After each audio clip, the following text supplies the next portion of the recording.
দিনরাত এক নাগারে ঝরে চলেছে মুষলধারে বৃষ্টি। আর সেই বৃষ্টির মধ্যেই নদীর পাড়ে বাঁশের তৈরি ছোট্ট একটা ছাউনির নিচে বসে তাস খেলছে আতিয়ার, সোবহান, মজনু ও জব্বার।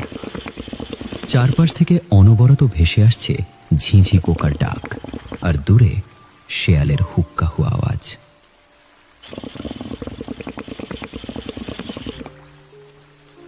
সোবহান ভাই, কিছু শুনেছো? ওই নয়া পাড়ায় গতকাল ধান খেতি একজন ছেলে নাকি মরা পড়েছিল। তাই নাকি? তা কে মারা গেছে জানিস কিছু?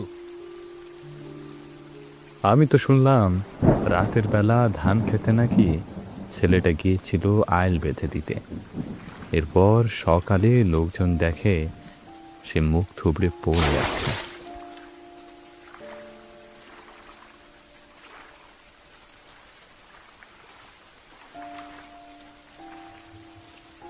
এখন এইসব কথা বলিস না তো। এমন সময়ে নদীর পাড়ে বসলে কেমন যেন গা ছমছম করে। আরে তা তো হবে, তুই সব কিছুতেই যে ভয় পাস।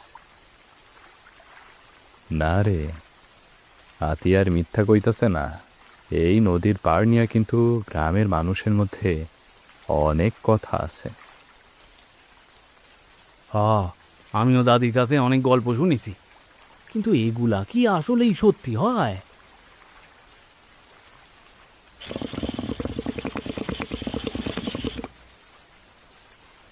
বুঝলি মজনু, এই নদীর পাড়ে এমন কিছু ঘটনা ঘটছে যেগুলো নিজের চোখে না দেখলে বিশ্বাস করবি না। তাই নাকি? তাহলে শোনাও না সোবহান ভাই, এমন একটা রাতে ভূতের গল্প না শুনলে জমবে বলো?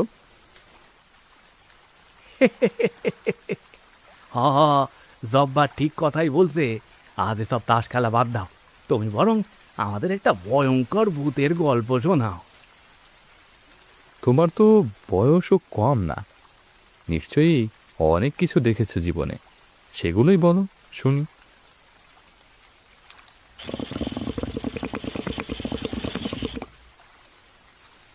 আমি নিজের চোখে না দেখলেও আমার কাকার সাথে ঘটে যাওয়া একটা ঘটনা বলি শোন।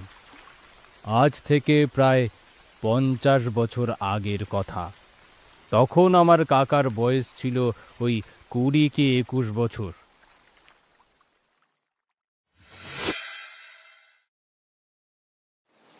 পৌষ মাসের কনকনে শীতের রাত। পুরো গ্রাম ঘন কুয়াশায় ঢেকে আছে। হাত বাড়িয়ে পাশের মানুষটিকেও দেখা যায় না। টিনের চালের একটি মাটির ঘর। রাত আনুমানিক 2টো নাগাদ ঘরের এক কোণে কাঠের চৌকিতে নিশ্চিন্তে এক কাঁথার নিচে ঘুমিয়ে আছে রহমত ও কলিম। আর পাশের ঘরে মা এবং বারান্দার ছাপ ফেলা ঘরে শুয়ে আছেন রহমতের দাদা।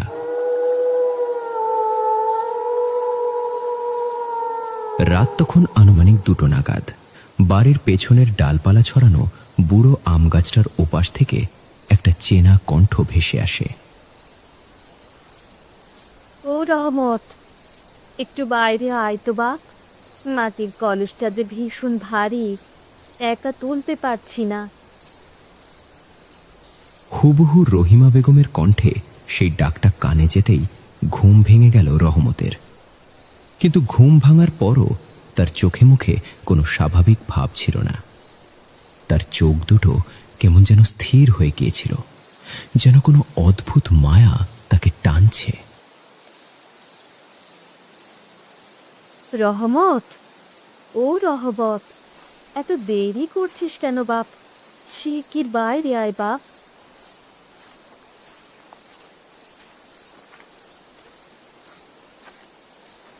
হালকা খসখস শব্দে ঘুম ভেঙে গেল রহমতের ছোট ভাই কলিমের। ঘুম ভাঙতেই সে আবছা অন্ধকারে দেখে দরজার খিল খুলে বাইরে যাচ্ছে রহমত। ভাইজান, এত রাতে কই যাও তুমি?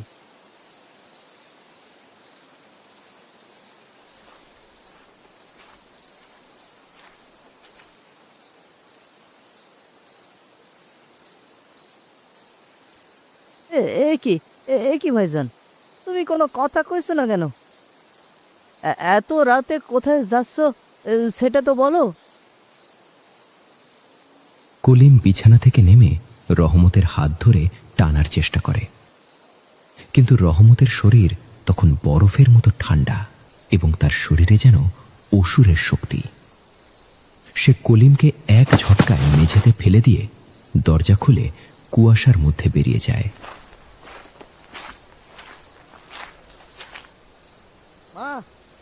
মা গো, দাদা, শিগগির এসো, দেখে যাও ভাইজান একা একা কই যেন যাচ্ছে।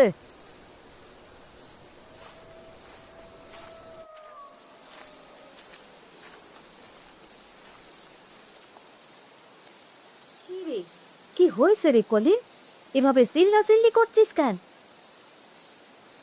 মা, একটু আগেই না তুমি ভাইজান রে ডাকলা, বলো না বাইরে যাইতে। ভাইজান তো সেই ডাক শুনেই দরজা খুলে বাইরে চলে গেল। কলিমের কথাটা শুনেই ভয়ে আঁতকে উঠল রহিমা বেগম। কিন্তু বাবা, আমি তো ঘরের ভিতরে ঘুমাইতেছিলাম, আমি কখন ডাকলাম ওরে?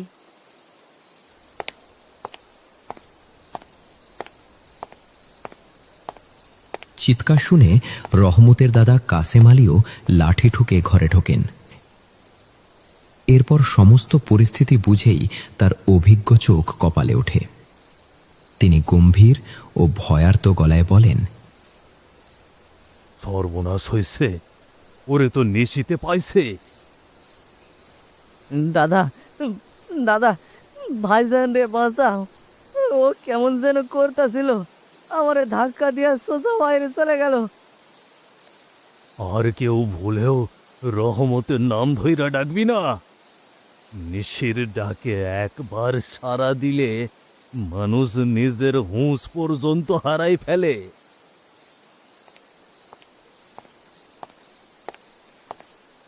গ্রামের পুরনো মানুষদের বিশ্বাস অশরীরীরা লোহাকে ভয় পায়।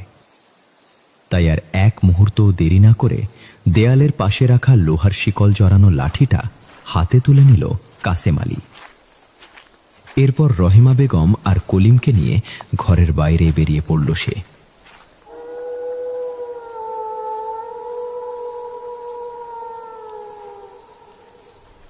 দাদা, ভাইজান কি আর ফিরবো না? আল্লাহর নাম নে ভাই, আর হারিকেনটা শক্ত করে ধর। নিশি ওরে নিয়ে যাওয়ার আগে আমাদের ওরে খুঁজে বার করতে হবে।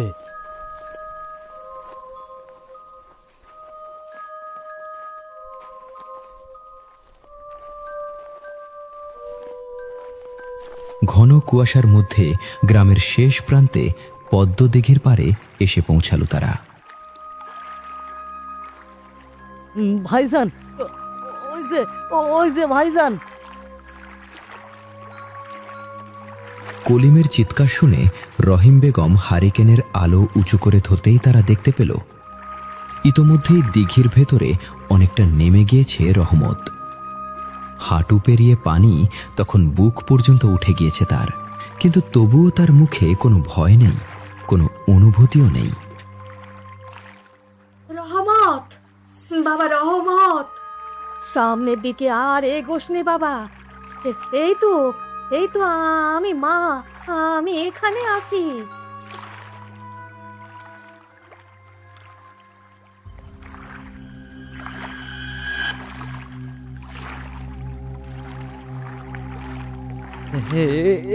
এটা কে কে কে দাঁড়িয়ে আছে? ওখানে কে দাঁড়িয়ে আছে? ওরে রহমত, বাবা মার, আর যাস নে বাবা, দাঁড়া দাঁড়া, আমি আসছি। খবরদার, খবরদার বউ, ওদিকে যাস না, ওটা মানুষ না, ওটা নিশি। কাসেম আলীর কথা শেষ হতেই আচমকা ঝড়ো বাতাস বইতে শুরু করলো চারপাশে। সেই সাথে দিঘির পানিও যেন কাঁপতে লাগলো অস্বাভাবিকভাবে। আর সেই মুহূর্তেই দিঘির মাঝখানে ধীরে ধীরে নিজের ঘাড় ঘুরিয়ে তাদের দিকে তাকালো দাঁড়িয়ে থাকা নারী মূর্তিটা।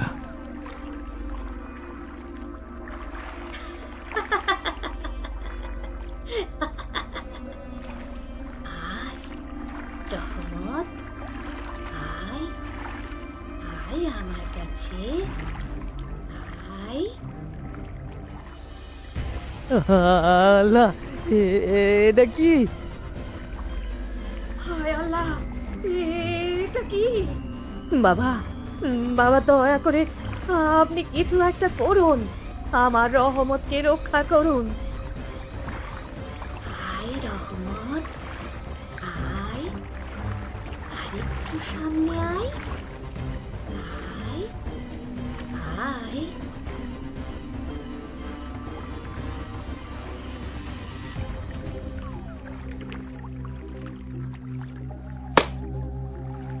লোহার লাঠিটার স্পর্শ মাটিতে লাগার সাথে সাথেই পুরো পদ্ম দিঘিটা কেঁপে উঠতেই আচমকা স্থির হয়ে গেল নারী মূর্তিটাও।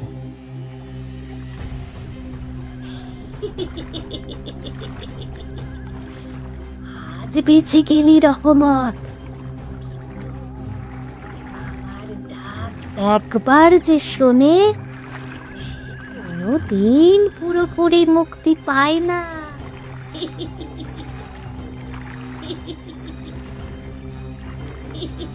সেই খিলখিল হাসির শব্দটা কানে যেতেই আচমকা মোহ কেটে গেল রহমতের, আর হুঁশ ফিরতেই নিজের অবস্থাটা বুঝে ভয়ে চিৎকার করে উঠল সে। বাঁচাও, বাঁচাও দাদা, আমি ডুবে যাইতেছি, আমাকে বাঁচাও।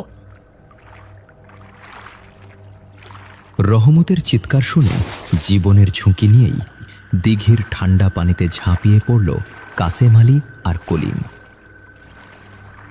ভাইজান, ভাইজান ভয় পাও না, এই তো আমরা আছি, আমার হাতটা ধরো। শক্ত করে কলিমের হাতটা ধর, শক্ত করে ধর রহমত। এরপর অনেক কষ্টে রহমতের হাত ধরে টেনে হিঁচড়ে তাকে ডাঙায় তুলে আনলো তারা। আবার আসবো রহমত, তোর আত্মার ওপর আমার মায়ার দাগ রয়ে গেল, তাই আমি আবারও ফিরে আসবো, আবারও ফিরে আসবো। এরপর ঘন কুয়াশার মাঝখানে দাঁড়িয়ে থাকা সেই মুখহীন অবয়বটাও ধীরে ধীরে মিলিয়ে যেতে লাগলো ঘন কুয়াশার মধ্যে।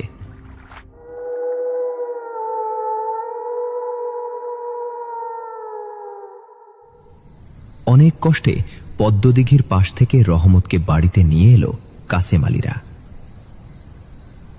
আল্লাহর রহমতে আমার ছেলেটা বেঁচে গিয়েছে, আর একটু হইলেই আমার বুকটায় যে খালি হয়ে যেত। কিন্তু দাদা, ওই ওই নিশি কি আমাদের বাড়িতে আবারও আসবে?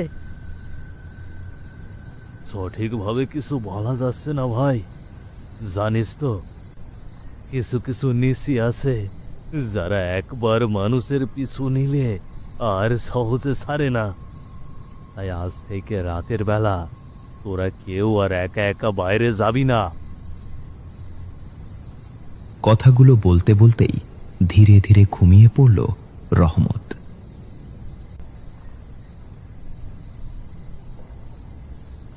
সবকিছু আবার স্বাভাবিক হয়ে গেছে ভেবেই যেন একটু স্বস্তির নিঃশ্বাস ফেলল সবাই। কিন্তু ঠিক সেই মুহূর্তেই ঘুমের মধ্যেই রহমতের ঠোঁটের কোণে ফুটে উঠল অদ্ভুত একটা হাসি, ঠিক সেই মুখহীন নিশির মতোই ভয়ঙ্কর আর অতি প্রাকৃতিক এক হাসি। দাদা, ওই দেখো ভাইজান কেমন করে হাসছে।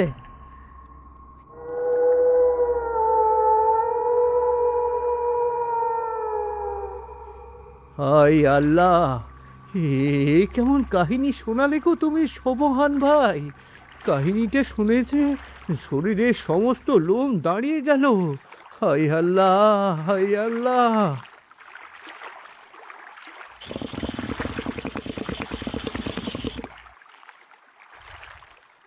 এই দুনিয়ায় সব কিছুর ব্যাখ্যা মানুষ দিতে পারে না রে। কিছু জিনিস আছে শুধুমাত্র বিশ্বাস করেই চলতে হয়। আজকের পর থেকে রাতে আমি আর একা একা নদীর পাড়ে আসতেছি না ভাই, আমি আর আসতেছি না। যাই হোক, চলো, অনেক রাত হয়েছে, এবার বাড়ির দিকে যাই সবাই। এরপর ছাউনির ভেতর থেকে বেরিয়ে রাস্তা দিয়ে হাঁটতে লাগলো তারা চারজন। আর নদীর পাড়ের সেই ছোট্ট ছাউনিটা ফাঁকা হয়ে গেল আবারও।